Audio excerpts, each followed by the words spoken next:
you must gather your party before venturing forth. We're now only a few short days away from early access, and I have a new chunk of info to share with you all. We'll be going over the new community update on character creation, a few extra things, and picking apart some of the screenshots we got to see released with the updates. As always, we'll get to choose our race, sub-race, background, and class, and depending on what we choose, the additional option of a subclass and a deity. When making your characters, just remember, your choices will ripple across the story, affecting how you roleplay throughout the game, even giving us unique opportunities for special dialogue options from time to time based on our class and races. Our customization choices are so varied that the update put emphasis on what we can create.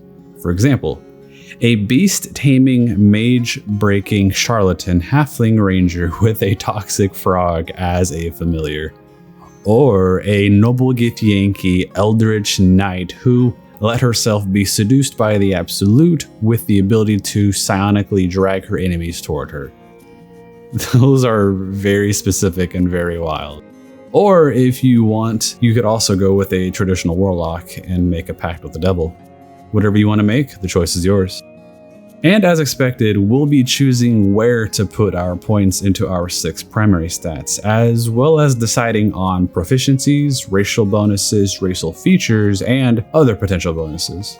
When it comes to actually customizing how we look, we'll have 150 faces to choose from across all of the different races and sub-races. Larian actually worked with 40 different models of different ages and ethnicities to create photorealistic fantasy races. Each model was selected because of their features roughly resembling the direction for each race in the game, as well as for the diversity of the human-like races. The detail of the scans they took of each model is so detailed that you'll be able to see the freckles and other facial blemishes. Between all of the available races and sub-races, players will have 16 different options to choose from during early access, with more on the way as time goes on.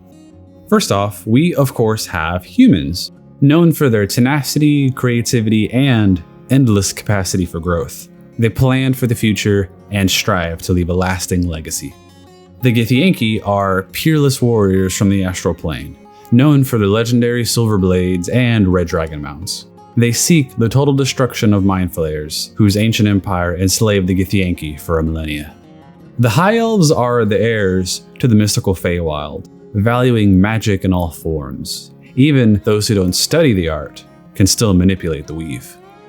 The Wood Elves are reclusive, spending their lives in the forests, putting decades into training in archery and camouflage while enhancing those skills with an otherworldly swiftness. The Seldarine Drow are found seeking allies all across Faerun. It was the schism between Corellon and Lolth that created the Drow, and the subsequent infighting within the Drow culture.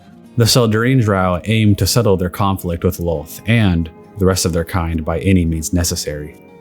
The Lolthsorn Drow within the game are actually raised by Lolth's cult in the Drow city of Menzoberranzan, extolling the virtues of their corrupt and merciless goddess. Lolth has marked her Sworn Drow with bright red eyes, so that everyone in the Underdark will learn to fear the Drow on sight. The Elf and Drow history is actually pretty interesting. If you're interested and want to learn more about that lore, MrRhexx has a couple of videos on the subject and even goes over the beginnings of the Drow and how they came to be. There'll be links to those videos down below if you're interested. Alright, back to the other races. The High Half-Elves. A touch of the Feywild still resides within their bloodlines, and even those untrained in magic still hold a small portion of wild power. Wood Half-Elves. Similar to their elven parent, they too have a quick stride and an eye for stealth. The difference here is the wanderlust of their human side, pulling them away from the isolation of the forest to explore the realms. Drow half-elves. Usually the offspring of the Seldarine Drow, they do inherit a few magical gifts from their parent, but usually aren't raised in the Underdark. Gold Dwarves. They're known for their confidence and keen intuitions, placing much value on family, ritual, and fine craftsmanship. Shield Dwarves.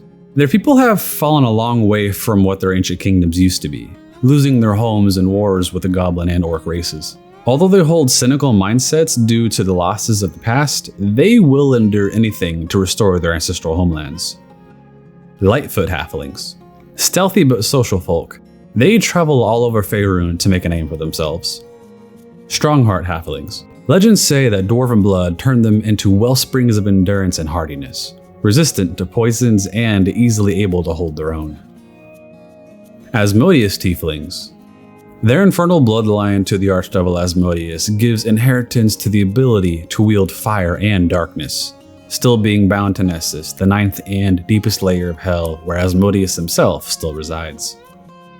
Mephistopheles tieflings. Gifted with affinity for arcane magics, these tieflings are descendants of the archdevil Mephistopheles, ruler of the 8th layer of hell. And last, Zariel tieflings. Empowered with martial strength, the tieflings who share this bloodline with the fallen angel can channel searing flame to punish their enemies. The canonical fate of Zariel is still unknown after the events of Descent into Avernus. Only time will tell us the details of this bloodline. With all of that in mind, we will have a whopping 600 NPCs in Act 1 alone to potentially interact with, each one behaving on their own experiences and judgments. They will be able to react to who and what we are as players, and will also keep in mind the recent events within the realms. The example given to us in the update was in regards to the tiefling races. With everything that happened when El Turul was dragged into hell, tieflings will be facing even more mistrust and fear than normal due to their infernal appearances. Meanwhile, races unique to the Sword Coast like the Drow and the Githyanki, they will be met with unique responses due to their general rarity along the coast. As far as classes go, we will have 6 to start off with in early access, with more being added along the way. Cleric, Fighter, Ranger, Rogue, Warlock, and Wizard are our first options, with each class getting at least 2 subclass choices to either be picked up at level 1 or level 3 depending on your choice. And further along, we will be getting to choose a feat at level 4.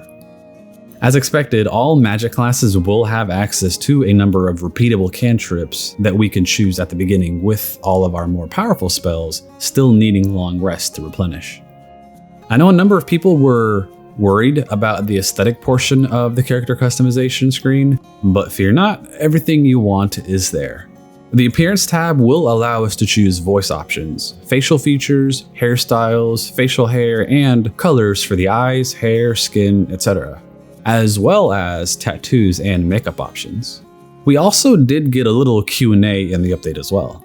Will Stadia have mouse and keyboard support, and will PC have controller support? Stadia has a beta controller support, but PC does not, and it will be coming eventually. And it is recommended that you use a mouse and keyboard regardless. Will the respec option be a one-time thing, or will it follow us through the game? Larian is trying out different ways to facilitate this, but doesn't have any answers for that at the moment. Will it be possible to play without romance whatsoever?